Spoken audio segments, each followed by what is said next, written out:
हमारे किसान पीछे नहीं हटे। कोरोना आ गया, बीमारी आ गई, लगा कि ये आंदोलन खत्म हो जाएगा, कोई घर से नहीं निकल सकता था, पुलिस लगा दी गई, कोई घर से बाहर निकलता था पुलिस लाठी मार देती थी, मुकदमे दर्ज कर देती थी। लेकिन उस समय भी जिस समय बीमारी थी, सभी चीजों का पालन करते हुए हमारे किसान भाई डटे रहे, सिख भाई डटे रहे, उसी का परिणाम है आज भी लड़ाई जारी है। मुझे खुशी है इस बात की, मुझे खुशी है इस बात की कि 1 साल से ज्यादा समय हो गया है। इतनी तकलीफ परेशानी के बाद आंदोलन को नहीं खत्म कर पाए। जो आंदोलन पंजाब, हरियाणा, दिल्ली सीमा से शुरू हुआ है, वो आज गांव-गांव चला गया है और हम आपको भरोसा दिलाने आए हैं। आपको इस बात का भरोसा दिलाते हैं कि आपके आंदोलन के साथ समाजवादी पार्टी पूरी ईमानदारी के साथ खड़ी है। अगर आप लड़ रहे हैं तो आपके साथ समाजवादी पार्टी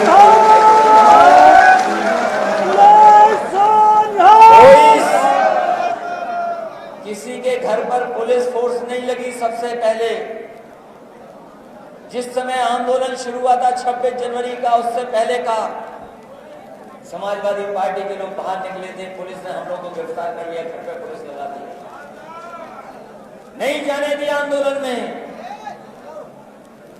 हाल में जो घटना हुई हमें याद दिलाती है कि किस तरीके से अंग्रेजों ने अन्याय किया था, हमें याद दिलाती है इस बात की कि अंग्रेजों ने क्या जुल्म किए थे।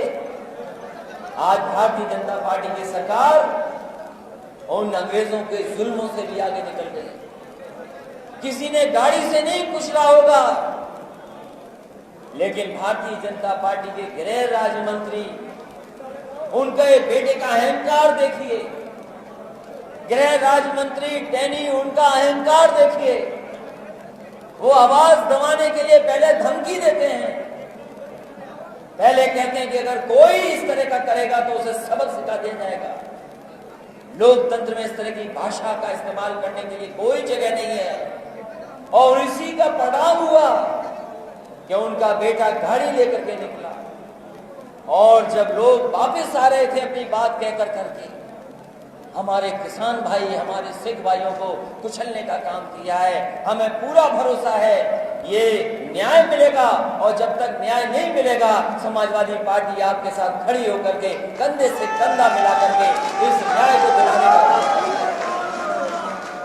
कोई कुचल दे, जान चली जाए, ये दुनिया में नहीं हुआ है।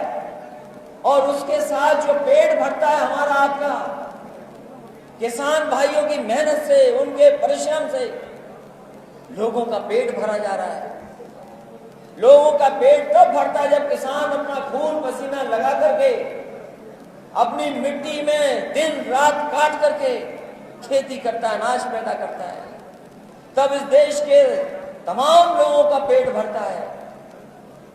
और यही किसान है जो मेहनत कर करके हमें कपड़े देने का काम करता है। जो किसान हमारा पेट भरता है, पहनने को कपड़े देता है, उसको अपमानित करने का काम सरकार कर रही है। और किस तरीके से अपमानित कर रही है? कभी उन्हें मवाली कहा जाता है, कभी कहा जाता है कि किसान आतंकवादी हैं। तो मैंने उस समय कहा था कि अगर तुम्हें ये किसान आतंकवादी लगते हैं तो किसान का पैदा किया हुआ अनाज भारतीय जनता पार्टी के लोग क्यों खाते हैं? जो अनाज पैदा करता है किसान, अगर किसान आतंकवादी है तो भारतीय जनता पार्टी को इनका अनाज नहीं खाना चाहिए। क्यों अनाज खाते हो? ऐसा अपमान और इस तरह के मुकदमे दर्ज होना। एक बार पोस्टमार्टम हो गया, नहीं भरोसा हुआ, दोबारा पोस्टमार्टम करना पड़ा। यही भारतीय जनता पार्टी की सरकार जो कहती है कि हम $5 ट्रिलियन की इकोनॉमी बना देंगे, $5 ट्रिलियन। और हमारे उत्तर प्रदेश के मुख्यमंत्री कहते हैं $1 ट्रिलियन की इकोनॉमी बना देंगे। अर्थव्यवस्था का दावा कर रहे हैं $5 ट्रिलियन इकोनॉमी, $1 ट्रिलियन इकोनॉमी। जब हमारा किसान अगर मर जाए उसकी जान ले लें भारतीय जनता पार्टी के लोग, तो उसकी मदद के लिए 2 करोड़ रुपए नहीं निकलने। समाजवादी पार्टी का मानना है कि उन्हें 2 करोड़ रुपए देकर के मदद करने का काम करना चाहिए। और अभी तक गिरफ्तार नहीं हुए, कहां का न्याय है ये बताओ? न्याय और कानून ये कहता है कि जिसने जुल्म किया उसके खिलाफ कार्रवाई हो। एफआईआर दर्ज नहीं कर रहे हैं लोग, बड़ी मजबूरी में उन्हें एफआईआर दर्ज करना पड़ा। किसान जब एकजुट हो गया तो उन्हें एफआईआर दर्ज करनी पड़ी। कहते हैं कि 1 महीने में गिरफ्तार हो जाएंगे, अभी तक गिरफ्तारी नहीं हुई है। जब हम और आप लोग इकट्ठे यहाँ मैदान में हैं, यहाँ पर गुरुद्वारे में इकट्ठे हैं, अभी तक गिरफ्तारी नहीं हुई। मंत्री जो कानून को लागू करने वाले हैं उनके खिलाफ कार्रवाई नहीं हुई है। हमें किसी को भरोसा नहीं है कि भारतीय जनता पार्टी की सरकार में कोई कार्रवाई हो सकती है। ये पहला उत्तर प्रदेश है जिसमें पुलिस का आईपीएस फरार है। कहीं आईपीएस फरार नहीं होगा, आईपीएस फरार है यूपी में, पुलिस अभी ढूंढ नहीं पाई है। लखीमपुर की तो घटना हमारे आपके सामने, आंखों के सामने है। लेकिन सोचो गोरखपुर में क्या हुआ। एक व्यापारी घूमने गया था गोरखपुर, वहां पे काम को देखने गया, कारोबार के सिलसिले में गया। पुलिस आई कमरे में, इतना मारा कि उस व्यापारी की जान चली गई। 6 पुलिस वाले जिन पर एफआईआर दर्ज हुई, आज तक गिरफ्तार नहीं हुए पुलिस वाले। और हमें तो ये लगता है भारतीय जनता पार्टी की पुलिस ने ही पुलिस को फरार किया हुआ है, वरना ऐसे अधिकारी नहीं है जो उन्हें गिरफ्तार न कर सके। आईपीएस गिरफ्तार हो उत्तर प्रदेश में, वो फरार है। 6 पुलिस के लोग जिन्होंने एक व्यापारी को मारा वो फरार है। और सोचो हमारे सिख भाइयों के, किसान भाइयों के गाड़ी पे चढ़ाने वाले सब फरार हैं। अभी तक सरकार ने गिरफ्तारी नहीं की है। और मंत्री जो गृह मंत्री हैं, जब वो कानून व्यवस्था के वो ही मालिक हैं, तो उनके बेटे को कौन गिरफ्तार कर सकता है? इसलिए इस सरकार को हटाना जरूरी है, हटाना जरूरी है सरकार को, क्योंकि सरकार की सबसे बड़ी जिम्मेदारी है कि हमारा किसान खुशहाल हो, क्योंकि किसान ही हमारी अर्थव्यवस्था को बचाता है। धान खड़ा है खेतों में, डीएपी महंगी कर दी, सब कुछ महंगा कर दिया, खाद महंगी कर दी। बताओ धान आपने मेहनत से पैदा किया, क्या कीमत मिल रही है आपको बाजार में? धान का क्या तय किया था मूल्य? अब तो 1000 रुपया मिल रहा है। 1900 और जो सरकार कहती है कि 1900 रुपया के ज्यादा मिलना है, और अभी मिल कितना रहा है किसानों को धान का? 1000। और अगर ये तीनों कानून लागू हो गए तो कोई बड़े उद्योगपति आएंगे, हो सकता 500 रुपया भी ना दें आपको। ये जो बड़े बड़े सेठ लोग हैं, उद्योगपति हैं, उनके लिए कानून बने हैं, हमारे आपके लिए कानून नहीं बने हैं। जब सरकार नहीं दे रही है, जो लागत है उसकी भी कीमत नहीं निकल रही। बताओ डीजल महंगा हो गया, बीजेपी को पता ही नहीं। पेट्रोल महंगा हो गया, बीजेपी को पता ही नहीं। खाद महंगी हो गई, बोरी में चोरी हो गई, वो भी नहीं पता। डीएपी महंगी, वो नहीं पता। आज हर चीज महंगी हो गई, ये बीजेपी को नहीं पता। तो बताओ ऐसी सरकार कैसे सरकार में रहेगी जिससे कोई जानकारी गरीबों की नहीं है? इसलिए हमारी आपकी जिम्मेदारी बनती है वो जो किसान के खिलाफ हो सरकार, जो सरकार न्याय न दे सके, जो सरकार धर्म में झगड़ा कराती हो, जो सरकार जातियों में झगड़ा कराती हो, इस देश की आजादी में, इस देश की खुशहाली में, इस देश की अर्थव्यवस्था को आगे बढ़ाने में किसानों का बहुत बड़ा योगदान है। और अगर आजादी की लड़ाई को हम देखें तो हमारे सिख भाइयों का कोई मुकाबला नहीं। सिख भाइयों ने अपनी जान पर कुर्बानी दे करके हमारे देश को आजाद दिलाने का, उनके ऊपर कोई परेशानी आई होगी, कोई संकट आया होगा उन्होंने भारत देश को मजबूत बनाने का काम किया। और केवल भारत में ही नहीं, हमारे सिख भाइयों ने अपनी मेहनत से, अपने परिश्रम से, अपनी सूझबूझ से, अपनी काबिलियत से अपने लोगों को आगे बढ़ा करके, अपने लोगों की सेवा कर करके न केवल भारत में और दुनिया में पहचान अगर किसी धर्म ने बनाई है तो हमारे भारत के सिख भाइयों ने दुनिया में पहचान बनाने का काम किया। आज चाहे अमेरिका हो, इंग्लैंड हो, कोई दुनिया का देश हो, अगर भारत का सम्मान किसी ने बढ़ाया है तो हमारे सिख भाइयों ने मेहनत कर करके वहां भी सम्मान बढ़ाने का काम किया। इसलिए हम सिख भाइयों को भरोसा दिला के जाते हैं कि चाहे नेताजी रहे हो, समाजवादी पार्टी जिस समय सरकार बनी थी, उत्तर प्रदेश में समाजवादी पार्टी के नेताजी मुख्यमंत्री थे। आप भी के लोग बीच में गए थे, मिलकर के आए थे कि टाडा जैसा कानून खत्म होना चाहिए। नेताजी ने इस प्रदेश में टाडा जैसा कानून खत्म कर करके हमारे सिख भाइयों को न्याय दिलाने का काम किया। एकजुट हो जाइए, एकजुट, एक साथ खड़े हो जाइए। ये भारतीय जनता पार्टी के लोग बहुत कमजोर लोग हैं। हम तो बड़े बड़े संतों को देख रहे हैं।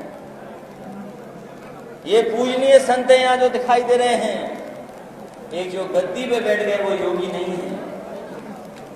जो गद्दी पे बैठे हैं वो योगी नहीं है। जिन्होंने गुरु नानक जी को पढ़ा होगा, जिन्होंने गीता पढ़ी होगी, वो जानते हैं कि योगी की परिभाषा क्या है। माया के बीच रह करके माया से दूर हो वो योगी होता है। जो दूसरों का दुख अपना दुख समझे वो योगी होता है। तो बताओ हमारे मुख्यमंत्री जी कहां माया से दूर हैं, कहां कुर्सी से दूर हैं, कहां दुख समझ पा रहे हैं। जो योगी वही है। गुरु नानक जी को पढ़िए, गीता को पढ़िए, उसमें आपको परिभाषा होगी कि योगी कौन है। माया के बीच में रह करके माया से दूर,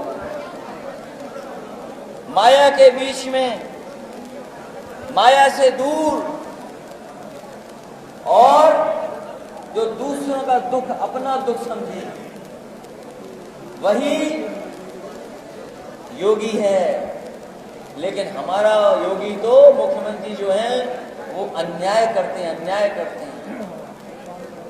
केवल कपड़े पहनने से योगी नहीं होता। उस कुर्सी पर अगर आप बैठे हैं, अगर आप न्याय करेंगे, दूसरों का दुख दर्द समझेंगे, तब आपको लोग कहेंगे कि आप योगी हैं। आप न दुख समझ रहे हैं, न किसी को न्याय कर रहे हैं, आप योगी नहीं हो सकते हैं। और अब तो समय खत्म हो गया। ये तो समय खत्म हो गया। आज हम लोग अक्टूबर में मिल रहे हैं, नवंबर, दिसंबर, जनवरी में चुनाव की तारीख आ जाएंगी। जनवरी तक चुनाव की तारीख आ जाएंगी। अन्याय ये सरकार नहीं कर सकती। अगर दिल्ली की सरकार हिलानी है हमें और आपको, तो उससे पहले उत्तर प्रदेश की सरकार हिलानी पड़ेगी। दिल्ली की कुर्सी हटानी है तो यूपी की कुर्सी हटानी है, क्योंकि दिल्ली का रास्ता यूपी से है। और जो लोग बैठ गए वहां पर बॉर्डर पे बैठे हैं हमारे किसान भाई, वो सरकार हटा के ही उठेंगे, उससे पहले उठने वाले नहीं हैं। हमारे यूपी के लोगों की जिम्मेदारी है। ये बीजेपी के लोग यहीं से घुसे थे दिल्ली के रास्ते, यहीं पर जीते थे पहले, तब दिल्ली मिली थी नहीं। इस बार हमें इनका सफाया यूपी से ही करना है, तब दिल्ली से अपने आप सफाया हो जाएगा। इसलिए आज हर वर्ग के लोग इस सरकार के खिलाफ खड़े हैं। हिंदू, मुसलमान, सिख, ईसाई, हम लोगों को यही पढ़ा गया है, सब है भाई भाई। हमें आपको यही पढ़ाया गया कि जितने भी धर्म है उनका सबका रास्ता एक है, सबका रास्ता एक है, प्रेम का रास्ता है, न्याय का रास्ता है, शांति का रास्ता है। यही हमें सिखाया गया।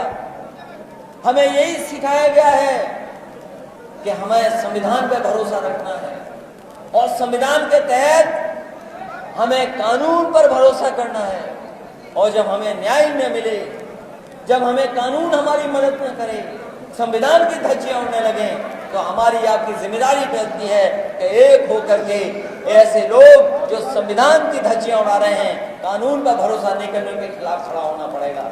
इसलिए आज के दिन जहां हम सब लोग इकट्ठे हैं, मैं श्रद्धांजलि देता हूं नछत सिंह जो हमारे वहां पर एक्सपायर हुए हैं, जिनको किसान आंदोलन में जिन पे गाड़ी ने कुचल दिया।